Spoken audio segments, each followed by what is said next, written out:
నీకు ఇప్పటికి 10 మార్క్స్‌లో 2 చెప్పాను. ఇది మూడోది. ఈ 3 చదివితే మీకు 10 మార్క్స్ పక్కా. ఓకే. క్వెషన్ చూడండి. చదవండి. చూడు. ఏఎన్ అన్నాడు.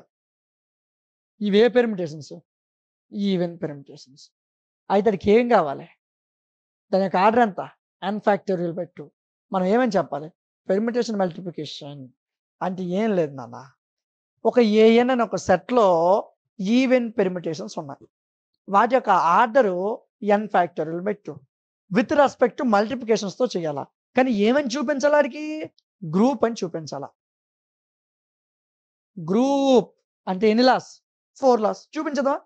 సింపులే మనకి బాగా వచ్చేవి. ఏఎన్ అనేది వాడు ఇచ్చాడు.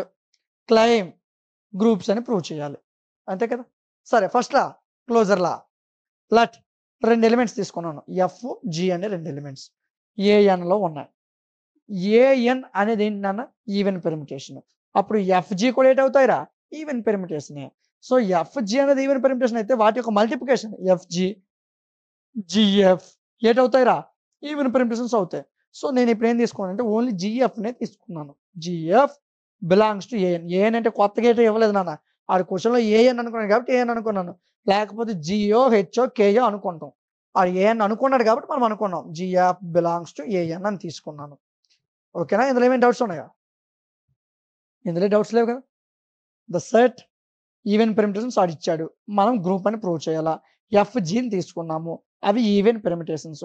వాటి యొక్క మల్టిప్లికేషన్స్ కూడా ఈవెన్ పెర్మిటేషన్స్. సో నేను జిఎఫ్‌ని మాత్రమే ఏఎన్‌లో ఉంది అని తీసుకున్నాను. ఓకే. నెక్స్ట్ స్టెప్ చూద్దాం నాన్న. Next step. జిఎఫ్ అనేది ఏఎన్‌లో ఉంది. ఇలా ఉంటే క్లోజర్‌లా అయిపోయింది. ఎఫ్‌జి ఏఎన్‌లో ఉండి జిఎఫ్ ఏఎన్‌లో ఉంటే క్లోజర్‌లా అయిపోతుంది. Associative law. 3 ఎలిమెంట్స్ తీసుకున్నాను. F, G, H. నేను ముందే చెప్పాను పెర్మిటేషన్స్ అవుతుందంటే అది బైజెక్షన్ అవుతది ఆటోమేటికల్లీ. సో ఇది బైజెక్షన్ ఫంక్షన్ కాబట్టి డైరెక్ట్‌గా F of G of H is equal to F G of H అసోసియేటివ్‌లా సాటిస్ఫై. నువ్వు కష్టపడాల్సింది ఏటి ఉండదురా. జస్ట్ ఎలా వచ్చిందని గుర్తుపెట్టుకుంటే అయిపోయింది క్వెషన్. ఇది కష్టమా? ఓకేనా? చాలా తేలిక. ఎఫ్, జి, హెచ్ అనే 3 ఎలిమెంట్స్ తీసుకున్నాం. ఆల్రెడీ ఇది పెర్మిటేషనే కాబట్టి ఇది ఆల్రెడీ బైజెక్షన్ ఫార్మ్ చేస్తుంది. బైజెక్షన్ అవుతుంది కాబట్టి ఎఫ్, జి, హెచ్ అనేది అన్నీ కూడా అసోసియేటివ్ లాని సాటిస్ఫై చేసేస్తాయి. అయిపోయింది. ఐడెంటిటీ లా ఎఫ్ తీసుకున్నాను. ఐని తీసుకున్నాను చూడు. ఇంతవరకు ఈ తీసుకునేవాడిని. ఇంతవరకు నేను 4 యూనిట్‌లో ఈ తీసుకున్నాను. కానీ ఇక్కడ మీకు సింపుల్‌గా ఐ అంటే సింపుల్‌గా ఉంటుందని చెప్పి ఐ తీసుకున్నాను. లేదు కొంతమంది టీచర్స్ ఈ బిలాంగ్స్ టు ఏఎన్ అంటారు. అది రైటే నాన్న. ఓకేనా?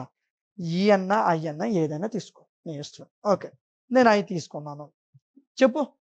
మన ఐడెంటిటీల ఫార్ములా ఏంటి? ఎఫ్ సర్కిల్ ఈ is equal to E circle F is equal to F. ఇదే కదా ఫార్ములా. ఇక్కడ చెప్పు సర్కిల్ లేదు. డాట్ ఇక్కడ. సో ఎఫ్ ఈ ప్లేస్‌లో ఐ. ఈ ప్లేస్‌లో ఐ, ఎఫ్ ప్లేస్‌లో ఎఫ్. ఏమొస్తది? ఎఫ్. ఇదే కదా మనం ప్రూవ్ చేయాల్సింది. అర్థమైందా? ఇంకా సింపుల్‌గా చెప్పనా? F circle A, E circle F is equal to F. ఇదే కదా మనం ప్రూవ్ చేయాలి గ్రూప్స్‌లో. A circle is equal to E circle A is equal to A. ఇప్పుడు అర్థమైందా?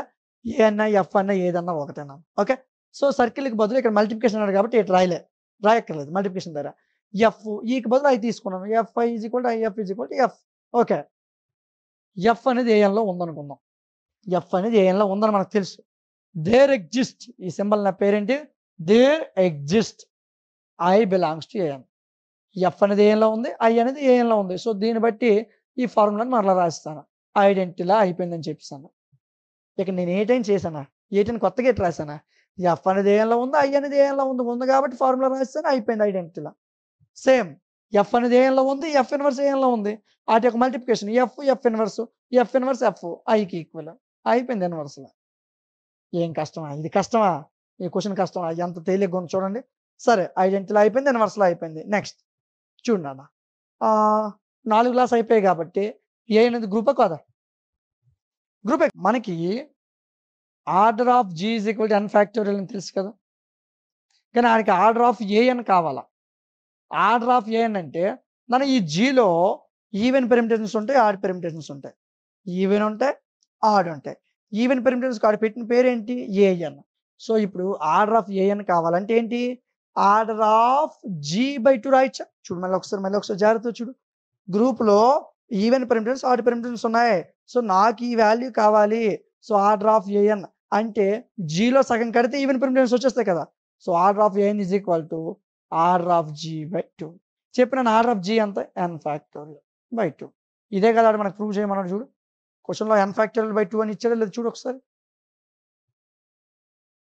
సరిపోయిందా లేదా? అర్థమైందా? ఇక్కడ అర్థం అవ్వాలి. Order of G N factorial. So, order of నాకు ఏఎన్ కావాలి. జీలో సగం కాబట్టి order of AN is equal G by 2. Order of G అంటే ఎన్ ఫ్యాక్టోరియల్ బై 2. సో, ఎక్కడితో మీకు గ్రూప్ థియరీ అయిపోయిందన్న. ఇలాంటి క్వెషన్ ఇంకో క్వెషన్ ఉంటదిరా. అది కూడా ఈ క్వెషనే. ఇలాంటి క్వెషన్ ఇంకోటి ఉంటది మీకు. మీకు టెక్స్ట్ బుక్‌లో ఇలాంటి క్వెషన్ ఇంకోటి ఉంటది. అది కూడా సేమే. ఓకేనా? సో, చాలా జాగ్రత్తగా వినండి. ప్రతీదీ చెప్పిన ప్రతీదీ ప్రాక్టీస్ చేయండి. మంచి మార్క్స్ వస్తాయి. నా నుంచి ఒక చిన్న రిక్వెస్ట్, మీ ఫ్రెండ్స్‌కి, మీ క్లాస్‌మేట్స్‌కి మన ఛానల్ గురించి, మన యాప్ గురించి రిఫర్ చేయండన్న.